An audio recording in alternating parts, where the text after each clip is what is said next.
Hello बच्चा लोग, मैं अरविंद आप सभी लोग का स्वागत करता हूं आपके अपने प्यारे से प्लेटफॉर्म पर। दोस्तों अभी लेटेस्ट हम लोग कुछ टाइम पहले लाइव आने का प्रयास किए थे, बट थोड़ा सा इंटरनेट प्रॉब्लम की वजह से हम लोग लाइव नहीं आ पाए थे। ठीक है, तो कोई नहीं, लेक्चर तो हम लोग को डिलीवर करना ही है। तो जैसा कि हम लोग बात कर रहे थे कि हम लोगों ने इसके पहले वाले क्लास के अंदर, ठीक है, हम लोग क्लास 12th का चैप्टर 1 यानी ईपी बोर्ड के अकॉर्डिंग बात किया जाए तो चैप्टर 1 और अदर स्टेट बोर्ड के अकॉर्डिंग बात किया जाए तो चैप्टर 2 की बात हम लोग कर रहे हैं, जिसमें कि सोल्यूशन चैप्टर की बात हम लोग स्टार्ट किए थे। सोल्यूशन चैप्टर के अंदर हम लोगों ने आपको 3 लेक्चर डिलीवर किए हुए हैं, जिसमें कि हम लोगों ने ये बात कर रखा था कि सोल्यूशन क्या होता है, सोल्यूशन कितने टाइप्स के होते हैं, और इसके साथ साथ हम लोगों ने ये भी बात कर रखा था कि ये जो आपके पास इसके लास्ट लेक्चर में आपको डिलीवर किया गया था वो है हेनरी लॉ, मतलब वो सिंगल लेक्चर जो हेनरी का नियम था वो सिंगल लेक्चर में हेनरी का नियम ही है पूरा पूरा। ठीक है, तो उसके बाद यहाँ पर टॉपिक मतलब कि सिलेबस में आगे बढ़े तो सिलेबस में आता है बिलियन की सांद्रता प्रदर्शित करने की विधियां, यानी method of preparation, sorry method to expressing concentration of solution, यानी सॉल्यूशन के कंसंट्रेशन को कैसे रिप्रेजेंट कर सकते हैं, उसकी क्या क्या विधियां हो सकती हैं, उसके बारे में हम लोग बात करने वाले हैं। उससे पहले पहले ये समझ लो आपकी कंसंट्रेशन क्या होता है या विलयन की सांद्रता क्या होती है। यदि सांद्रता की बात की जाए तो सांद्रता का मतलब यह है कि किसी भी विलायक में विलेय की मात्रा कितनी घोली गई है, किसी भी विलायक में विलेय की मात्रा कितनी घोली गई है। तो सबसे पहली चीज आप एक बात समझो ना कि यदि आप किसी भी एक सिंगल सोल्यूशन को लेते हो, एक सिंगल सोल्यूशन को लेते हो और सिंगल सोल्यूशन लेकर आप ये सोचते हो कि सिंगल सोल्यूशन में ही हम इसी को बताएंगे कि ये डाइल्यूट है या कंसंट्रेट है या किस प्रकार का है, तो ऐसी अवस्था में आप यहां पे नहीं बता पाओगे, क्योंकि अपने आप में कंसंट्रेशन अकेला कोई टॉपिक नहीं है। ठीक है, कंसंट्रेशन अपने आप में अकेला कोई टॉपिक नहीं है। कंसंट्रेशन हमेशा कंपेयरिंग क्वांटिटी है, मतलब कंपेयर की जा सकती है। जैसे आप ये जानते हो कि आप ये कहो कि एक लड़का है, ठीक है, और आपके सामने खड़ा है, ठीक है, आप कहो ये लड़का हमसे अच्छा है, तो भाई आपसे ही अच्छा हो सकता है ना, आपसे अच्छा है, मतलब आप कंपेयर करा रहे हो अपने से। यदि हो सकता है एक और लड़का खड़ा हो तो उस लड़के से, जैसे मान लीजिए एग्जांपल मानते हैं कि हमारे सामने 3 बच्चे खड़े हैं, ठीक है, 3 लड़के खड़े हैं, ठीक है, 1 2, ठीक है, और ये तीसरा बच्चा, ये 3 बच्चे खड़े हैं और हम ये कहें कि ये जो बच्चा ए है ना, ये जो बच्चा ए है, ठीक है, ये जो बच्चा ए है ये ज्यादा अच्छा है, और जो बच्चा बी है वह इसकी तुलना में थोड़ा कमजोर है, और जो सी है ये इन तीनों से अच्छा है। मतलब इन दोनों की कंपेयर कराएं तो इन दोनों के कंपैरिजन में ए अच्छा है और बी खराब है। ठीक है, ये डल है। खराब होने का मतलब नेचर से खराब होने की बात नहीं कर रहे हैं हम लोग, ठीक है, खराब है। लेकिन वहीं जब बी और सी की बात की जाए, बी और सी की बात की जाए और सी इसकी तुलना में ज्यादा खराब हुआ तो बी अच्छा हो जाएगा और सी खराब हो जाएगा। ठीक है, बात समझ में आ रही है, यानी कंपेयर कराई जा रही है, तुलना कराई जा रही है। ठीक उसी तरीके से यदि आप किसी सॉल्यूशन के अंदर यानी किसी विलयन के अंदर यदि ये बात करो कि ये विलयन सांद्र है या तनु है, तो किसी भी विलयन के सांद्र या तनु होने का संदर्भ इस बात से है कि उस विलयन में विलेय की मात्रा कितनी घोली गई है। एक तरीका तो ये है, ठीक है। दूसरा तरीका ये है कि आपने 2 सॉल्वेंट ले रखे हैं, सॉल्वेंट ए और सॉल्वेंट बी, दोनों की क्वांटिटी सेम है, यानी 100 ग्राम का ये भी है और 100 ग्राम का ये भी है, और इसमें जो डाइल्यूट आप मिला रहे हो, मतलब कि सॉरी जो सॉल्यूट आप इसमें मिला रहे हो वो 100 ml का 100 ग्राम का है, 100 ग्राम में 100 ग्राम मिला रहे हो, और इसी 100 ग्राम में आप 80 ग्राम मिला रहे हो। इस 100 ग्राम में आप क्या कर रहे हो, 80 ग्राम सॉल्यूट यानी विलेय डिसॉल्व कर रहे हो। तो अब इस अवस्था में यदि आप इसको देखोगे तो होगा क्या कि यहां पे जो सॉल्यूशन बनेगा वह इसकी तुलना में कंसंट्रेट होगा। ठीक है, ये कंसंट्रेट होगा यानी सांद्र होगा, ठीक है। लेकिन ये जो होगा ये तनु होगा। ये कैसा होगा, तनु होगा, यानी ये सांद्र होगा और ये तनु होगा। बात समझ में आ रही है, यानी ये सांद्र है और ये तनु है इसकी तुलना में। लेकिन यहीं पर यदि यहीं पर एक और सॉल्यूशन ले लिया जाए और इस सॉल्यूशन के कंसंट्रेशन की बात की जाए, इसका नाम डी रख दिया गया, ठीक है। तो यदि इसके 100 ग्राम में 90 ग्राम 90 ग्राम कोई विलेय मिलाया जा रहा है, तो ये जो डी नाम का सॉल्यूशन है वह यदि ए से कंपेयर कराओगे तो ये सांद्र कहलाएगा, और जो ए है, सॉरी बाय मिस्टेक यदि फिर से बात कर लिया जाए, ठीक है, सॉरी, यदि डी की तुलना ए से आप कराओगे तो उस केस में ये तनु कहलाएगा और ए आपका सांद्र कहलाएगा। क्यों? क्योंकि आप देखो 100 ग्राम में आप 100 ग्राम डिजॉल्व किए हो यहां पर विलेय के रूप में, और यहां पर 100 ग्राम में आप 90 ग्राम डिजॉल्व किए हो। लेकिन जब बी और डी की तुलना कराओगे आप, जब बी और डी की तुलना कराओगे तो बी आपका जो होगा वह तनु हो जाएगा, और डी जो अभी सांद्र था, सॉरी जो अभी तनु था, अब वो सांद्र हो जाएगा, कंसंट्रेशन इसकी बढ़ जाएगी। कारण क्या है? क्योंकि सामने किसके साथ कंपेयर करा रहे उसके अकॉर्डिंग बात करती है ना। कंपेयरिंग क्वांटिटी है तो कंपेयर किसके साथ हो रहा है उसके हिसाब से पता चलता है। जैसे एक क्लास के अंदर 5 बच्चे हैं, 5 में से सारे एक जैसे तो नहीं होंगे। अब उसमें मान लो एक बच्चा सबसे अच्छा है, ठीक है, तो उसका कंसंट्रेशन सबसे हाई है। उससे कमजोर बच्चा, पढ़ाई में जो कमजोर है थोड़ा, ठीक है, उससे कमजोर है, तो वो उसकी तुलना में तनु हो गया। लेकिन जो बी दूसरे पोजीशन में बच्चा जो तनु था ए की तुलना में, जब उसकी तुलना सी के साथ कराओगे तो सी की तुलना में वो सांद्र हो जाएगा और सी वाला तनु हो जाएगा। आ रही है बात समझ में ना कि हम क्या करना चाह रहे हैं? कहने का मतलब यह है कि कंसंट्रेशन नाम की ये जो टॉपिक है, सांद्रता को रिप्रेजेंट करने की ये जो बात है, सामान्य तौर पे ये कहने का मतलब ये है कि आपने किसी भी विलायक के अंदर जो विलेय डिसॉल्व किया है उसके आधार पे बात समझ में आती है। लेकिन आपने किसी विलायक में कितना विलेय डिसॉल्व किया है इसके आधार पे ही हम लोग बता सकते हैं कि वह उन विलयन में से कौन सांद्र है और कौन तनु है। अपने आप अकेला एक सोल्यूशन लेके आइए और कहिए कि ये सांद्र है कि तनु है, मतलब ये कंसंट्रेट है कि डाइल्यूट है, तो ऐसा कुछ नहीं हो सकता ना। एक सिंगल सोल्यूशन, जैसे एक सिंगल बच्चे को सामने खड़ा करके कह दिया जाए कि भाई ये बच्चा अच्छा है कि खराब है, ठीक है, तो भाई सामान्य तौर पे सारे बच्चे अच्छे ही होते हैं, खराब कोई नहीं होता। बस जब उसके सामने कोई आ जाए कंपटीशन में, तो यदि उसका परफॉर्मेंस जो है उसकी तुलना में, जो पहले बच्चा था उसकी तुलना में यदि अच्छा हुआ, तो पहला वाला बच्चा डल हो जाएगा, यानी कह दिया जाएगा ये वीक बच्चा है, और जो बाद में आया है वो कह दिया जाएगा कि ये स्ट्रांग बच्चा है। आ रही है बात समझ में? क्लियर है इतनी बातें?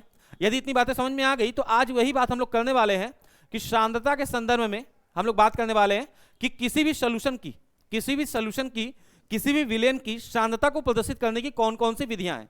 जैसा कि यहां पे आप देख सकते हैं सांद्रता की परिभाषा लिखी हुई है, विलयन के इकाई आयतन में, ठीक है, विलयन के इकाई आयतन में या इकाई मात्रा में, ठीक है, विलयन की इकाई आयतन में या इकाई मात्रा में उपस्थित विलेय की मात्रा, ठीक है, यानी आप कितना विलेय डिसॉल्व कर रहे हो इसी के आधार पे तो पता चलेगा, ठीक है, जो विलेय आप डिसॉल्व कर रहे हो इसी के आधार पे तो हम लोग बताएंगे ना कि क्या बताओगे भाई, यही तो हम बताएंगे कि इसी आधार पे कि विलेय की मात्रा जितनी ज्यादा है उसकी सांद्रता उतनी ज्यादा है, विलेय की मात्रा जितनी कम है उसकी सांद्रता उतनी कम है। लेकिन ये तभी पता चलेगा जब आपका विलायक सेम क्वांटिटी में होगा, ठीक है, अलग अलग क्वांटिटी के लिए बात नहीं हो रही है।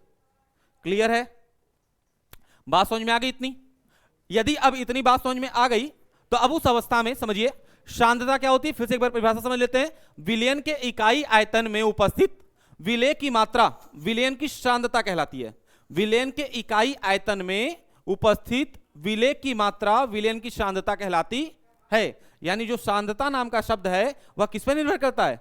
विलेय की मात्रा पर, विलेय की मात्रा पर। विलेय की मात्रा ज्यादा होगी तो विलयन की सांद्रता हाई होगी, मतलब ज्यादा होगी, और विलेय की मात्रा कम होगी तो विलयन की सांद्रता कम होगी। अब विलयन की सांद्रता को व्यक्त करने की कितनी विधियां हैं? तो सामान्य तौर पे विधियों की बात की जाए तो बहुत ढेर सारे हैं ना, कुछ 13-14 विधियां हैं, लेकिन उसमें से हम सब नहीं पढ़ेंगे, ठीक है, जिसमें से हमें सबका यूज नहीं है, ठीक है, पढ़ना चाहे तो पढ़ सकते हैं बट वो हमारे काम का नहीं है, ठीक है, तो इसलिए हम बहुत डिस्कस नहीं करेंगे उसमें। जो हमारे एग्जाम में पूछे जाते हैं, जो हमारे एग्जाम के लिए इंपॉर्टेंट है, चाहे वो यूपी बोर्ड हो, बिहार बोर्ड हो, मध्य प्रदेश बोर्ड हो, झारखंड बोर्ड हो, छत्तीसगढ़ बोर्ड हो, कोई भी बोर्ड हो, ठीक है, राजस्थान बोर्ड हो, उस बोर्ड के हिसाब से हम लोग बात करेंगे ना। तो उस केस में विलयन की सांद्रता को व्यक्त करने की प्रमुख विधियां क्या क्या हैं? तो कुछ हम विधियां लेके आए हैं, जैसे प्रतिशत के पदों में, ठीक है, परसेंटेज के केस में। यदि परसेंटेज के केस में यदि हम लोग बात करें तो परसेंटेज के केस में सोल्यूशन का जो कंसंट्रेशन है वो कैसे रिप्रेजेंट हो सकता है? पीपीएम में सांद्रता, पीपीएम में सांद्रता का मतलब क्या है? पार्ट्स पर मिलियन, पार्ट्स पर मिलियन में सांद्रता की बात हो रही है। पार्ट्स पर मिलियन का मतलब क्या है?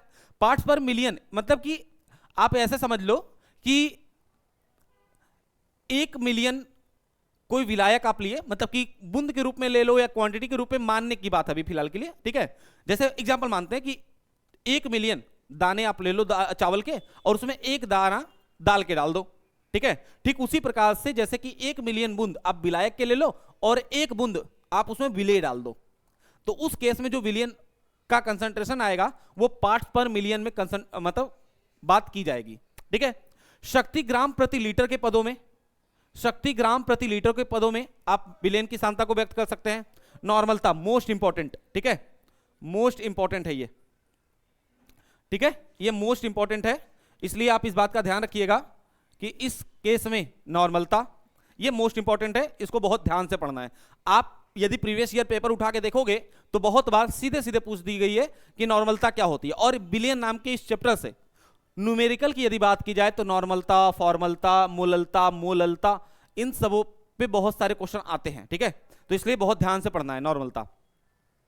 यदि इसी प्रकार से यदि हम लोग आगे बात करें तो मोललता के पदों में, ठीक है, मोललता के पदों में, मोललता के पदों में, मोल प्रभाज के पदों में और फॉर्मलता के पदों में, इस प्रकार से आप विलेयन की सांद्रता को प्रदर्शित कर सकते हैं। सामान्य तौर पे यदि बात करें तो हम 8 टर्म्स लेके आए हैं। 8 टर्म्स में कौन कौन से? प्रतिशत के पदों में, पीपीएम में सांद्रता यानी पार्ट्स पर मिलियन में सांद्रता, शक्ति ग्राम प्रति लीटर के पदों में सांद्रता और नॉर्मलता के पदों में सांद्रता। उसके साथ साथ यदि बात करें मोललता के पदों में सांद्रता, मोललता के पदों में सांद्रता, मोल प्रभाज के पदों में और फॉर्मलता के पदों में सांद्रता। तो इन मेथड से यानी इन विधियों से हम सांद्रता को प्रदर्शित कर सकते हैं। इसमें से कुछ विधि आज के लेक्चर में बात करेंगे और कुछ विधि नेक्स्ट लेक्चर में हम लोग बात करेंगे, जिसमें से यदि हम लोग बात करें तो सामान्य तौर पे मतलब कि इसमें नॉर्मलता, मोललता, मोललता, मोल प्रभाज और फॉर्मलता मोस्ट इंपॉर्टेंट है। इनमें से कोई एक क्वेश्चन आपके पेपर में होना ही होना है 100% श्योरिटी के साथ, ठीक है। ये 5 टॉपिक, इसमें से कोई एक टॉपिक आपके पेपर में होगा गारंटी के साथ, ठीक है।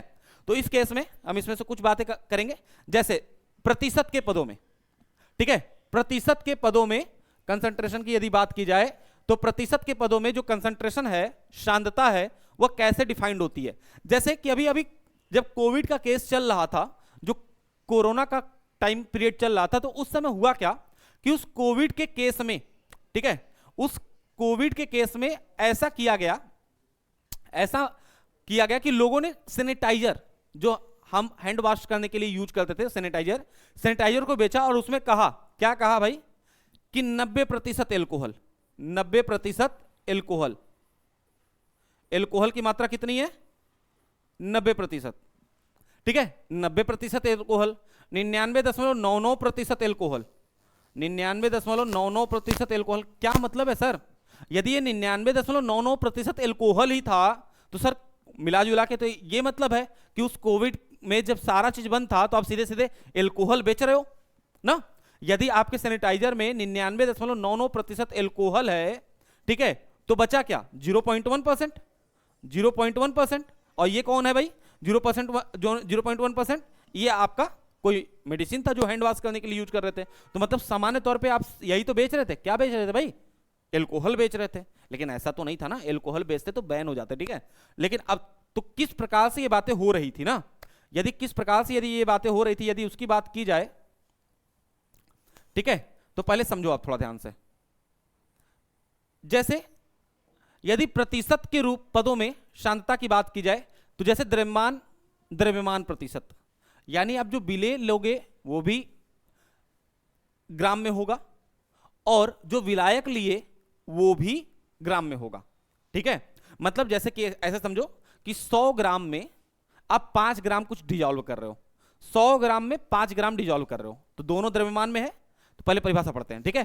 क्या लिखा हुआ है, किसी विलयन के 100 ग्राम में, 100 ग्राम में घुले विलेय की ग्राम में मात्रा, किसमें मात्रा, ग्राम में। यानी जैसा कि हमने कहा द्रव्यमान प्रतिशत है, तो यानी दोनों बातें किसमें हो रही हैं, या तो द्रव्यमान में ग्राम में होगी या तो किलोग्राम में होगी, यानी दोनों की द्रव्यमान में बात करें, एमएल में बात नहीं करेंगे ना। अब इस केस में 100 ग्राम में हम क्या कर रहे हैं, 100 ग्राम विलायक हमने लिया है, किसी विलयन के 100 ग्राम में घुले विलेय की ग्राम में मात्रा, ग्राम में जो भी मात्रा 5 ग्राम 7 ग्राम 10 ग्राम 20 ग्राम जो भी हो, ठीक है, ग्राम में मात्रा द्रव्यमान प्रतिशत के पदों में उसकी सांद्रता को प्रदर्शित करती है। यानी द्रव्यमान प्रतिशत में आपको किसी भी विलयन की सांद्रता प्रदर्शित करनी है तो उसके लिए कंडीशन इतनी है कि जो विलेय और विलायक लोगे वो दोनों, जो विलेय और विलायक लोगे वो दोनों का द्रव्यमान ग्राम में होना चाहिए। आप किलोग्राम में भी ले सकते हो, आप किलोग्राम में भी ले सकते हो, लेकिन सामान्य तौर पे किस में लेना है? ग्राम में। ठीक है, किस में बात करनी है? ग्राम में बात करनी है। क्लियर है? ठीक है। अब इस केस में द्रव्यमान प्रतिशत की बात करें तो इसके लिए फार्मूला होता है विलेय का द्रव्यमान बटे विलयन का द्रव्यमान गुणे 100। मतलब यदि आप इसे लिखना चाहो तो इस तरीके से लिख सकते हो, द्रव्यमान प्रतिशत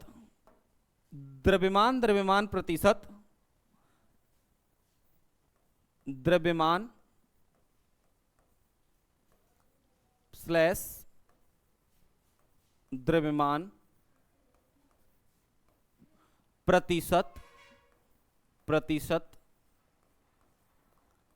बराबर क्या मिलेगा भाई आपको? द्रव्यमान प्रतिशत बराबर मिलेगा, अभी देखो इसको ध्यान से, विलेय का द्रव्यमान बटे विलयन का द्रव्यमान। ठीक है, यानी विलेय का द्रव्यमान, विलेय कौन? जिसको आप डिजॉल्व कर रहे हो ना, विलेय का द्रव्यमान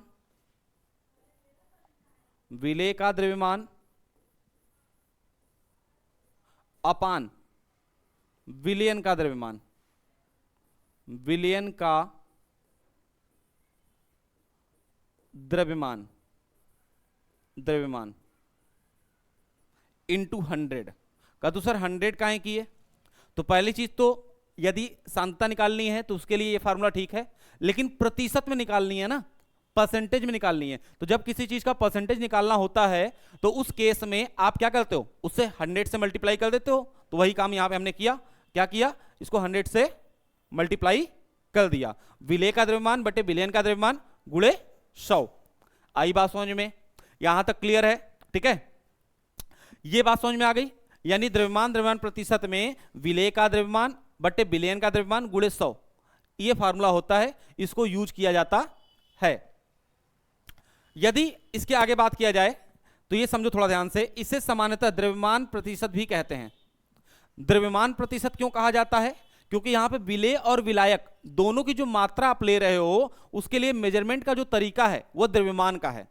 यदि आप लिक्विड फेज में लेते तो ml में नापते, ठीक है, या मिलीलीटर में नापते, ml को मिलीलीटर कहा जाता है, ठीक है। लेकिन यहां पर जो आप विलेय और विलायक दोनों ले रहे हो उसकी मात्रा किसमें है? द्रव्यमान में। ठीक है, द्रव्यमान का मतलब क्या है? या तो ग्राम में या तो किलोग्राम में। ठीक है, या तो ग्राम में या तो फिर किलोग्राम में। तो इसीलिए इसी कारण से इसे सामान्यतः द्रव्यमान प्रतिशत भी कहते हैं। यदि आगे बात करें तो किसी विलयन के 10% द्रव्यमान प्रतिशत का अर्थ है कि विलयन के 100 ग्राम में 10 ग्राम विलेय घुला है तथा 90 ग्राम विलायक है। ठीक है, जैसा कि पहला लेक्चर में हम लोगों ने बात कर रखा था कि यदि विलयन आपको बना रहे हो ना, यदि आप विलयन बना रहे हो तो उस केस में कोई भी विलयन बन रहा है तो विलयन बनने का मतलब ही है कि ये दो चीजों से मिलकर बन रहा होगा। एक का नाम है विलेय, एक का नाम है विलेय और एक का नाम है विलायक। ठीक है, एक का नाम है विलायक। वहां पे हमने बताया था कि किसे विलेय और किसे विलायक कहते हैं। ठीक है, यदि आप लोगों ने पहला लेक्चर नहीं देखा है तो वहां जाके देख लीजिएगा, आपको इसमें अंतर समझ में आ जाएगा। सामान्य तौर पे अभी हम फिलहाल ये करने वाले हैं कि जिसकी मात्रा कम उसे विलेय और जिसकी मात्रा ज्यादा उसे विलायक कहेंगे। ठीक है, कहेंगे, हमेशा ये सही नहीं होता ना।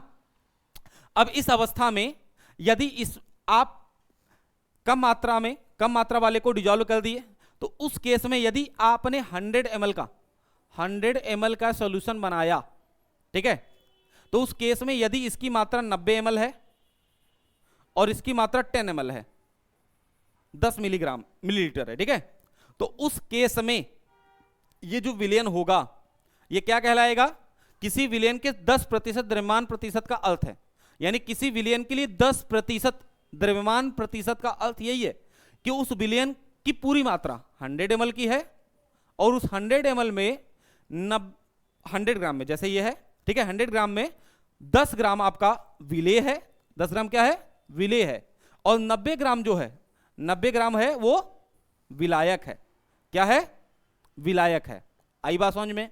यानी आप विलेय द्रव्यमान प्रतिशत की बात कर रहे हो तो उस केस में आपका पूरा विलयन किलोग्राम या ग्राम में नापा जाएगा, और उसमें विलेय और विलायक की मात्रा भी ग्राम या किलोग्राम में नापी जाएगी।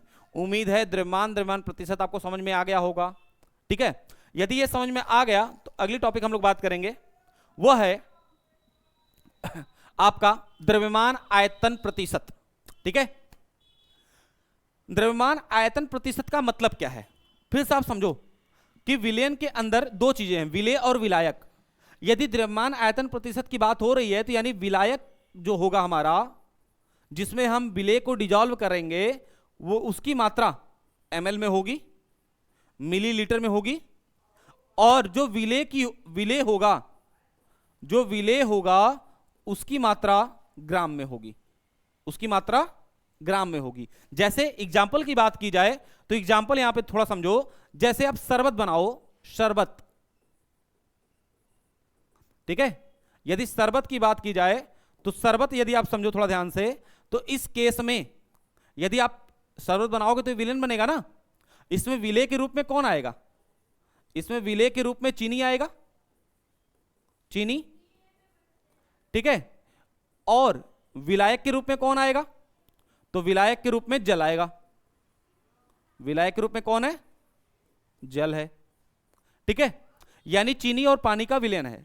इस चीनी पानी के विलयन में यदि हम लोग बात करें, चीनी और पानी के इस विलयन में बात करें, तो आपको पता है ये चीनी जो होगा इसकी मात्रा ग्राम में नापी जाएगी, क्योंकि ठोस अवस्था में होगा, द्रव्यमान होगा इसका, ठीक है। लेकिन वहीं पर जो विलायक के रूप में जल है, जब इसकी मात्रा की बात होगी तो वह ml में नापी जाएगी, ठीक है।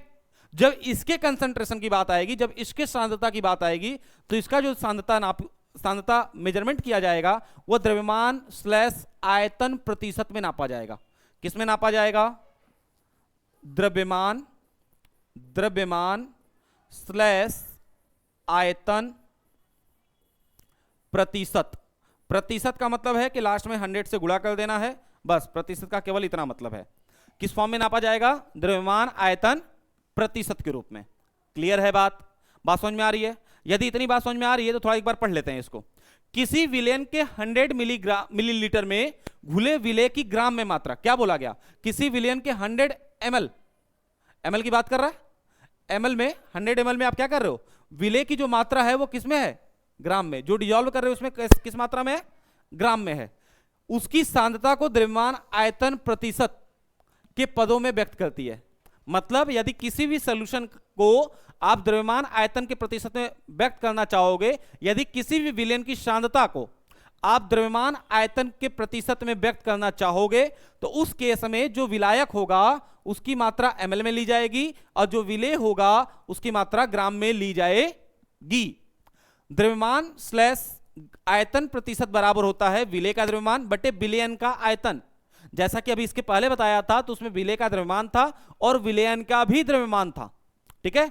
विलेय का द्रव्यमान था और साथ में विलयन का भी द्रव्यमान था। लेकिन यहां पे क्या है कि विलेय का द्रव्यमान / विलयन का आयतन गुणे 100, यानी कि विलेय का भी द्रव्यमान है और विलयन का आयतन है, ठीक है। और 100 का गुणा कर दीजिए, क्यों, क्योंकि प्रतिशत में आप व्यक्त कर रहे हो ना। यदि प्रतिशत में व्यक्त करोगे तो 100 से गुणा करना ही पड़ेगा। क्लियर इतनी बातें? यदि इतनी बातें समझ में आ गई तो इसे सामान्यतः आयतन प्रतिशत भी कहते हैं। इसके पहले वाले को क्या कह रहे थे, द्रव्यमान प्रतिशत, इस वाले को क्या कहेंगे, आयतन प्रतिशत। क्लियर है?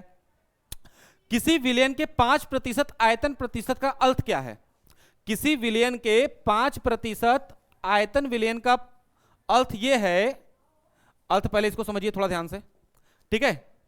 इसका अर्थ यह है कि किसी विलयन के 5% आयतन प्रतिशत का अर्थ है कि विलयन के 100 मिलीलीटर में 5 ग्राम विलेय घुला हुआ है। मतलब यदि आपने सोल्यूशन 100 ग्राम का बनाया, 100 ग्राम का सोल्यूशन बनाया, तो उस केस में, या 100 ml का सोल्यूशन बनाया, तो इसमें 5% आयतन प्रतिशत की बात हो रही है। तो 5 आयतन प्रतिशत की बात कर रहे हो, तो इसका मतलब है कि 100 मात्रा टोटल है, तो इसमें केवल और केवल 5 ग्राम विलेय है, 5 ग्राम विलेय है, बाकी 95 ml आपका विलायक है, 95 ml आपका विलायक है। क्लियर है भाई? इतनी बात समझ में आ रही है? उम्मीद है ये सारी चीजें समझ में आ रही होंगी आपको। ठीक है, यदि इतनी बातें समझ में आ रही हैं तो अगली पॉइंट थोड़ा देखते हैं ध्यान से। ठीक है, अगला पॉइंट देखो, आयतन, आयतन प्रतिशत, percentage by volume by volume. ठीक है, परसेंटेज बाई वॉल्यूम का मतलब क्या है? जैसा कि परसेंटेज बाई मास की बात किए थे, यानी वहां विलेय और विलायक दोनों की मात्रा द्रव्यमान में थी यानी ग्राम में थी, और यहां पर विलेय और विलायक दोनों की मात्रा ml में होगी। किस में होगी? ml में होगी। जैसा देखो, किसी विलयन के 100 ml में उपस्थित विलेय का मिलीलीटर में आयतन, मतलब विलयन के 100 ml की बात हो रही है और विलेय की मात्रा भी किसमें है? मिलीलीटर में। ठीक है, विलेय जो डिजोल्व करोगे आप उसकी मात्रा भी किसमें है? ml में। ml में आयतन उसकी सांद्रता को आयतन स्लैश आयतन प्रतिशत के पदों में व्यक्त करता है, यानी आयतन बाई आयतन के रूप में यदि आपको सांद्रता प्रदर्शित करनी है तो उस अवस्था में आपके पास जो विलेय है उसकी मात्रा भी ml में होनी चाहिए और जो विलायक है उसकी मात्रा भी आपके पास ml में होनी चाहिए। आयतन स्लैश आयतन प्रतिशत बराबर विलेय का आयतन बटे विलयन का आयतन गुणे 100, विलेय का आयतन बटे विलयन का आयतन गुणे 100। अब ये बात समझिए, किसी विलयन के 10% आयतन स्लैश आयतन प्रतिशत का अर्थ है कि, क्या अर्थ है भाई? कि आपने टोटल सोल्यूशन यदि 100 ml में बना रखा है, 100 ml में बना रखा है, तो इस केस में आपके पास जो विलेय है, ठीक है, जो विलेय है उसकी मात्रा 10 ml की है और जो विलायक है उसकी मात्रा 90 ml की है। दोनों को मिलाकर 100 ml बन रहे हैं, यानी किसी विलयन के 10% आयतन स्लैश आयतन प्रतिशत का अर्थ है कि विलयन के 100 ml में 10 मिलीलीटर विलेय घुला है, 100 ml में 10 मिलीलीटर विलेय घुला हुआ है। वही बात हमने यहां पे बताई कि 100 ml का सॉल्यूशन है जिसमें 10 ml आपका विलेय है और 90 ml आपका विलायक है। यदि आपसे कह दिया जाए कि 20% वॉल्यूम बाई वॉल्यूम कंसंट्रेशन है, तो इसका क्या मतलब है? इसका मतलब यह है कि यदि आप 100 ml का सॉल्यूशन निकालोगे तो उसमें 20 ml आपका विलेय होगा, 20 ml आपका विलेय होगा और 80 ml आपका विलायक होगा, 80 ml आपका विलायक होगा। उम्मीद है बात समझ में आ रही है? क्लियर है? यदि आप परसेंटेज के अंदर बात करोगे तो केवल और केवल आपको इस बात का ध्यान देना है कि परसेंटेज का मतलब है कि लास्ट में उसमें 100 से मल्टीप्लाई कर देना है यदि आपको उसको प्रतिशत में कन्वर्ट करना है तो।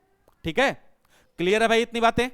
यदि इतनी बातें समझ में आ रही है, ठीक है, तो वीडियो को लाइक कर दो यार। ठीक है, सबसे पहली चीज की ये वीडियो हम लोग लाइव लेके आ रहे थे, लेकिन इंटरनेट कनेक्शन की वजह से हमें वापस रिकॉर्डिंग फॉर्म में लाना पड़ा, लेकिन कोशिश रहेगा कि कल की क्लास हम लोग लाइव लेके आए ना, कल की क्लास हम लोग लाइव ही डिस्कस करें। क्लियर है?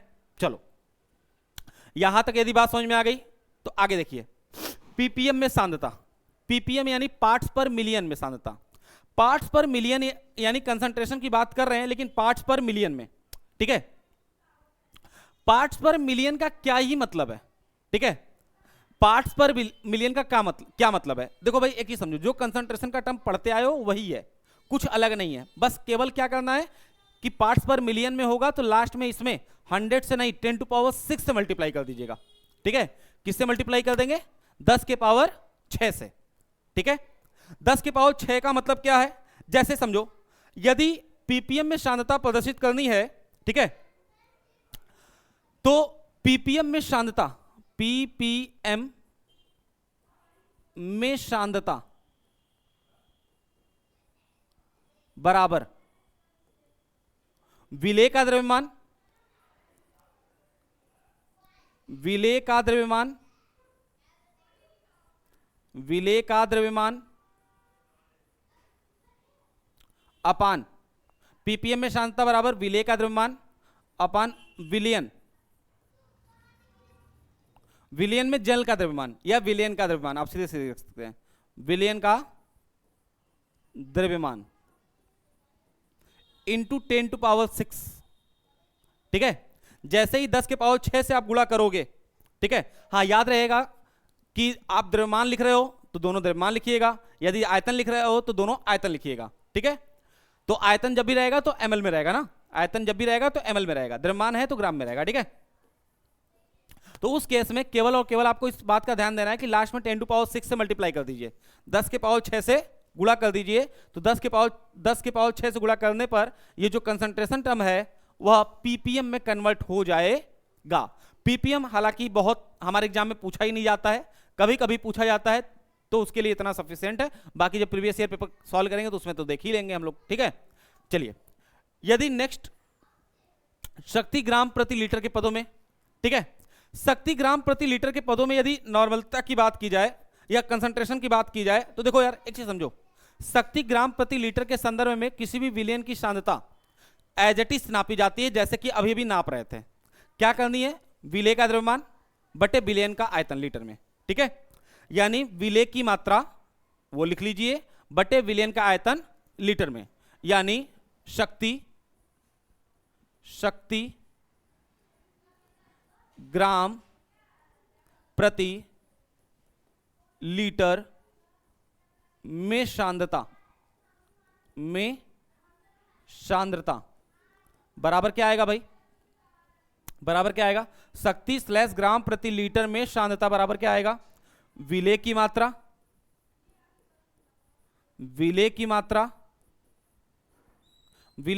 ग्राम में रखिएगा, विलेय की मात्रा ग्राम में,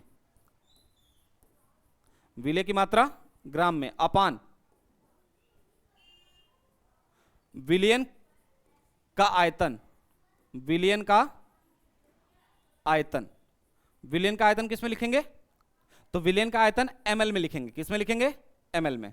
ठीक है, और केवल सांद्रता बात करनी है, ना ही आपको प्रतिशत में बात करनी है और ना ही पार्ट्स पर मिलियन में बात करनी है। ठीक है, तो उस केस में आप एज इट इज इसको छोड़ देंगे। यदि इसके बाद यदि हम लोग बात करें तो इसके बाद वाले केस में आपको बात करनी है नॉर्मलता के पदों में सांद्रता, मोलरता के पदों में सांद्रता। ठीक है, तो ये सारे टर्म्स हम लोग डिस्कस करेंगे। यदि आज वाले लेक्चर में लेके आते तो बहुत लंबा लेक्चर हो जाता। ठीक है, इसलिए इस लेक्चर को यहीं पे समाप्त करेंगे और नेक्स्ट लेक्चर में वो सारे टर्म एक साथ लेके आएंगे, नॉर्मलता, फॉर्मलता, मोललता, ये मोल प्रभाज, ये पांचों टर्म एक साथ लेके आएंगे और इस पर ढेर सारे क्वेश्चन हम लोग करने वाले हैं लेक्चर में। ठीक है, तो मिलते हैं नेक्स्ट क्लास के लिए।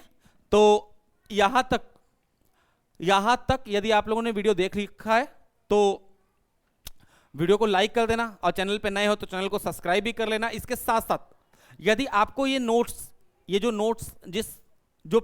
ये पीपीटी है यदि आपको चाहिए तो आप प्ले स्टोर से डिस्क्रिप्शन में हमारे ऐप का लिंक दिया हुआ है, आप वहां से ऐप को डाउनलोड कर लीजिए और वहां पर पीडीएफ और नोट्स का एक सेगमेंट है, उस सेगमेंट में आप जाओगे तो आपको ये नोट्स आपको वहां पे मिल जाएंगे। ये नोट्स वहां पे यदि आपको वहां पे मिल जाएंगे तो वहां से आप डाउनलोड कर सकते हो और घर बैठ के आराम से नोट्स बना सकते हो। ठीक है, इसके अलावा यदि आप ऐप डाउनलोड करोगे तो वहां पे अन्य और सब्जेक्ट की क्लासेस भी चल रही हैं। ठीक है, जिसमें कि मैथ की क्लासेस हैं, बायो की क्लासेस है, वो क्लासेस भी आप वहां से देख सकते हो। ठीक है, यूट्यूब पे वो नहीं है लेकिन हाँ ऐप पे है। ऐप इसी वीडियो के डिस्क्रिप्शन में मिल जाएगा, ऐप का लिंक आप वहां से डाउनलोड कर सकते हो। ठीक है भाई, तो चलिए मिलते हैं नेक्स्ट क्लास में, तब तक के लिए बाय बाय, थैंक यू।